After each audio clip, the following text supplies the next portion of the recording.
Our friends to the north in Pawlet have an interesting dilemma, and I'm here with Susan Sargent to talk about that dilemma. Susan, what's your problem? Well, I wouldn't call it a dilemma as much as a fantastic opportunity, speaking as a conservationist, as I am an environmental person. Haystack Mountain, which is we like to think, the crown jewel at the end of the Meadowy Valley, has been a target for years for conservation groups to make sure that we can preserve the mountain and the surrounding area, which is of very interesting ecological value. We have an opportunity right now with the current owners to acquire the top of the mountain, 65 acres, and make it a permanent part of the community and the other natural lands there and keep access open forever. As you probably know, it's a fantastic destination for hikers and people interested in nature of all kinds. So that's an opportunity.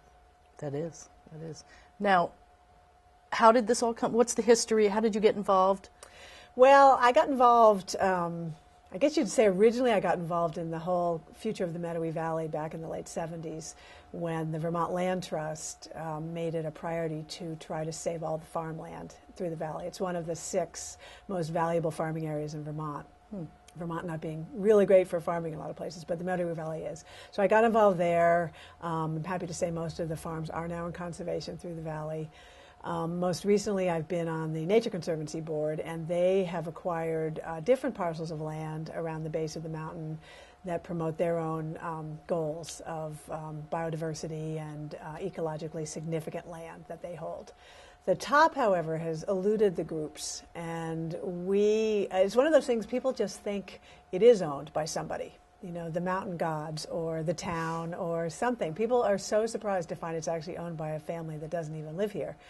So we made it a mission to see if we couldn't secure the future of the summit so that it would be there forever for all of us and wouldn't get posted and wouldn't get a cell tower on it and would continue to be part of all of our lives. We hike it. You know, I hike probably every month. There are people who hike it every day. There are people who come from long distances just to hike it once because they've heard about it. So that was how the group formed. Like minds find each other somehow. Mm-hmm. Now you have to raise a certain amount of money in a certain amount of time. Yeah. We have to raise $130,000 by the end of the year, and we're well on our way to that. But Good. The campaign is just starting. And we're finding such great response, you know, at all levels. So people just go, well, of course you have to save Haystack. I mean, it's not save isn't exactly the right word, but secure Haystack forever, for perpetuity. So it's a very gratifying project because it has no real politics. It doesn't really matter where you are on the spectrum of politics or economics or anything else. It's something we can all relate to, is this fabulous mountain sitting there for us all.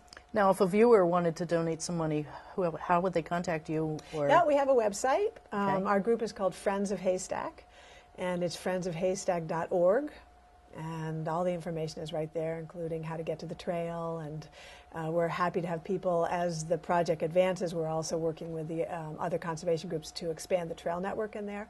So there'll be other great walks that will be marked, and people who want to help with that part of it, stewardship or mapping or annual trail maintenance, just be part of the group that we're forming. It's an ongoing commitment to the mountain. Well, I wish you the best of luck. Thank you very much for coming down here today. Thanks for having me.